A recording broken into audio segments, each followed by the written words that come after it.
Whether you believe in alcohol or not, I used to deliver truckloads of wine. That was my job, and I don't think that was exactly ideal for me to be doing that. I'm personally a Pentecostal, and we don't believe in alcohol at all. And then you've got people who is moderate, and some people just they whatever. They just let it fly. So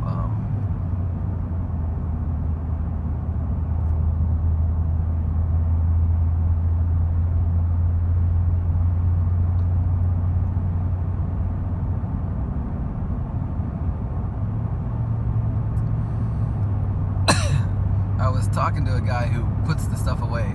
Got to the point where there was, instead of just me driving in there and putting all the wine on the shelves, I bring it in there and I check it all in, and then I stack it up, and someone else comes and grabs it and puts it on the shelf.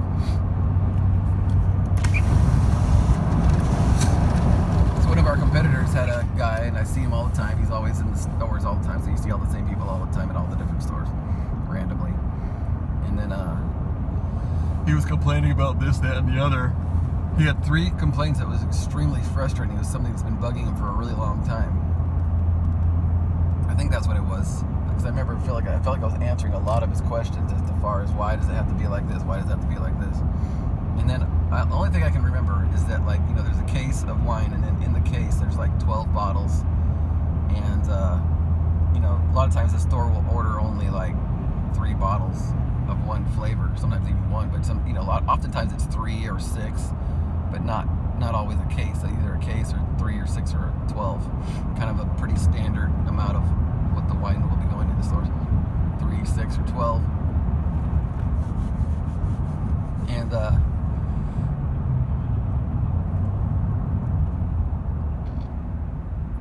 he was wondering why can't they all just be lined up? It would be so much easier if they would just line them up, so then I would know what was what. Because sometimes they flip them upside down, because sometimes they're heavy, they're thicker bases, and you can't stick them all on the bottom because some of them are skinny or some of them are thicker, so you have to flip them over in order to make them fit, which is very obvious. You know, I mean, even only at one stage of the production of getting all the material, all the wine, there's several different processes, and then if you're just looking at one process, you think this doesn't make any sense. According to the one process, it doesn't, but according to all of them, it does. It makes perfect sense. And he was wondering why can't they just line them up in the box? So it's like 3, 3, 3, 3, simple. Instead it's like scrambled up, and I'm saying, well, they have to, because it's on a conveyor belt, and if you have them all on one side, the thing's going to fall over before they start putting more stuff in there. And sometimes you'll see a case that's only got 3 bottles at all, and they're all spread out. They're like, you know, kitty corner or whatever, hitting all the corners basically, or one in the middle on one side. And so you just didn't understand, why can't they just do it like this? That would make it so much easier for my job on this one stage. And said, well, there wouldn't be anything to dump. I mean, they'd all be broken, you know, if they didn't do it that way that they did. And says, oh man, why do you keep saying such obvious truth? Like, I mean, he was totally just like, whoa, that makes so much sense. I didn't even think about the other processes before it got to me. You know, a lot of people, that's why they can't run a ministry. They can't do a lot of the things that God has showed me how to do. Running this house church is not something that anybody can just do. Okay, this has taken me years to figure this out. Probably about 10 or so, maybe about 10-ish years ago, around 10 years ago, before the house church begun. I've tried starting churches many times, starting groups many times, to try to see if we can really get serious about God. That's why separation from the church has always been the goal, to get more serious than they are. And I remember one time I had a bunch of people planning on coming over to this. I had a place I was staying out in Sherwood, and the guy was never there, so it was pretty much like my nice condo for $500 a month. It was really nice. So just planning a week ahead in advance was one of the worst spiritual attacks I've ever had. I mean, life is always hard, but this one was like the abuse, the demonic abuse against me was so severe. And I always figured, man, I got all these recordings. It'd be so easy to find a word. It'd be so easy to preach the word. I have all these recordings I've been working on for a few years now. And all I'd have to do is just jump through the archive and look through there. Which one do I want to preach? All right, that'll be fine. okay, open up your Bibles, and be like hell in charge. Well, I got a rude awakening that that's not how it works. You don't just grab one and go.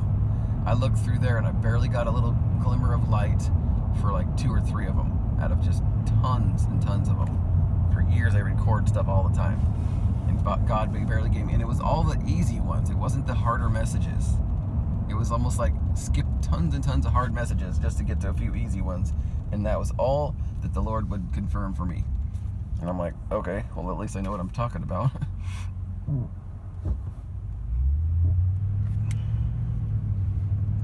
And so it was like, but that was like it's kind of like last minute-ish stuff for the sermon. And the whole week that I was there, I was severely oppressed, spiritually oppressed, in a way that you simply just can't understand. It was hard to even like function. I felt it was the worst. It was almost like I just lost my salvation or something. It was so severe. And until the very last person came, God did not turn it back on. God did not flick the light back on until one more person came in. And then I knew it was time to have church. And I said, okay, let's go. And we had, about 8, 9 people in there. And I was doing music and just everything. It was just really, really cool. What the heck? And after that day, the next day I woke up and it was like Sunday morning or something. Or it was like, maybe it was Saturday night, I don't know. And I just like, man.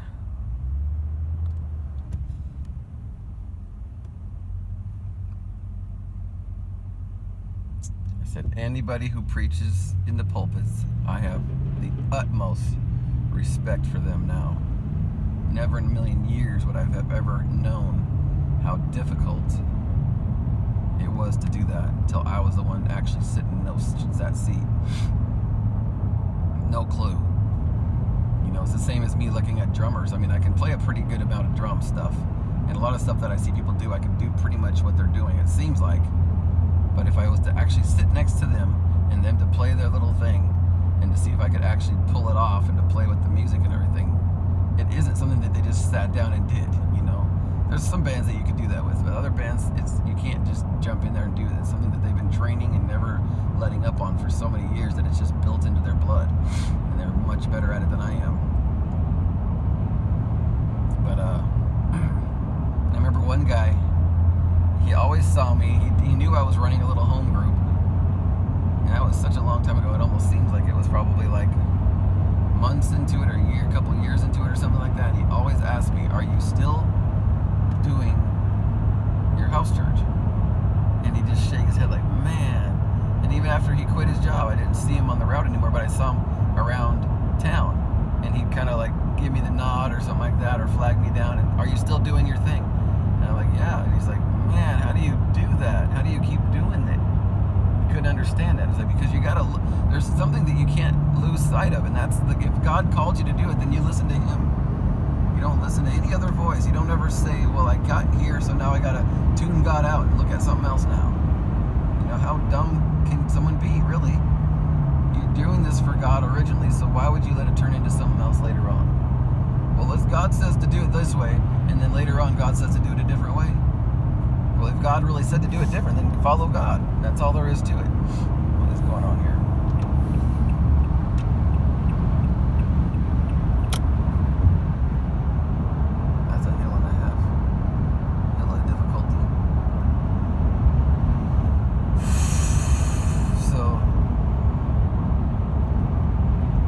To see me consistently doing this, and you're still going to question me when I got to wrestle through new terrain. This stuff I'm going through now, I never in a million years would have been able to handle it, but God has already allowed me to be able to feel the strain of other things before that. I'm telling people that so they can learn to respect people who are doing it. If you don't know how to do it yourself, if you cannot do that, I always tell people, like, where is your home church? Of people who've left their church to come to your church. Some people have not left their church to come to my church, but some people have. And there was a point where the whole group was all people who had left their church. And even though it wasn't something that was built for long term, it was still a good seasonal church. whenever you have a church that's not built around families, of course you can't reproduce unless you split up or add more people to it to make it families, right?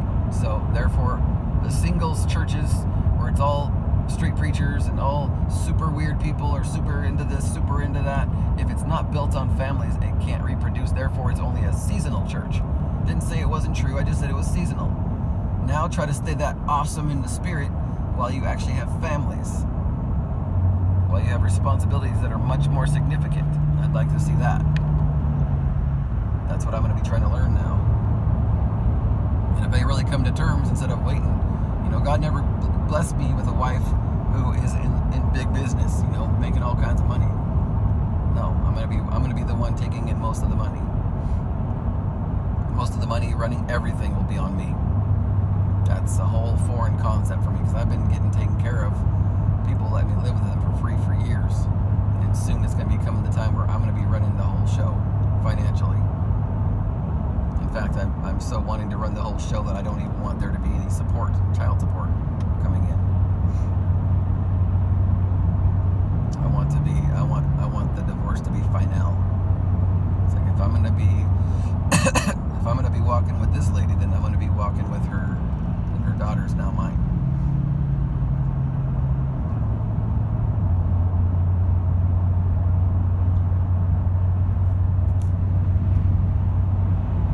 Want judgment to fall upon your life, touch a woman and don't touch her kids.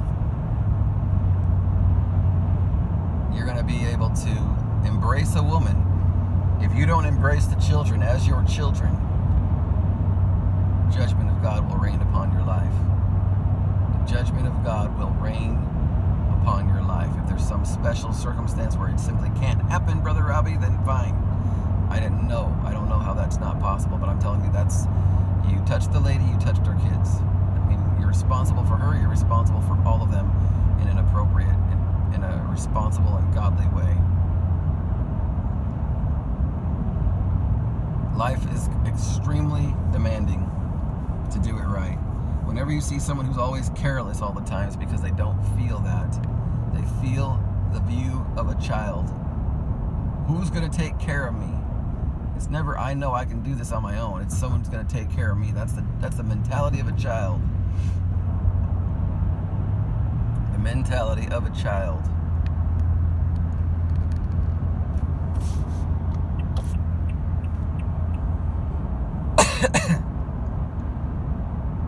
You got the mentality of a child. Someone's going to be taking care of me. No matter how strong you are in certain ways, there's still majorly important parts of your life that you still need to be taken care of.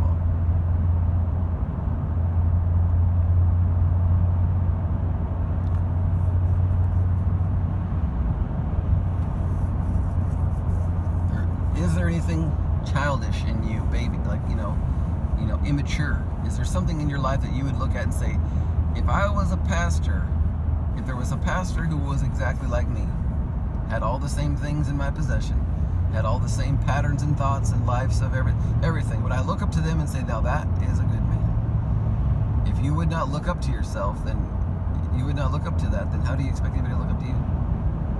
It's one of the greatest tickets to success, is to live like you would expect someone else you would respect. If you wouldn't respect yourself, then don't expect anybody else to respect you.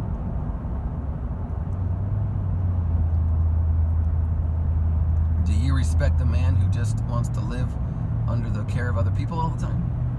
Or a man who works his butt off, works 10 to 12 hours a day, and makes it happen so his family can have a home and some nice things in their life, and still have time to spiritually protect them? If you think you're so strong, prove it. Do that.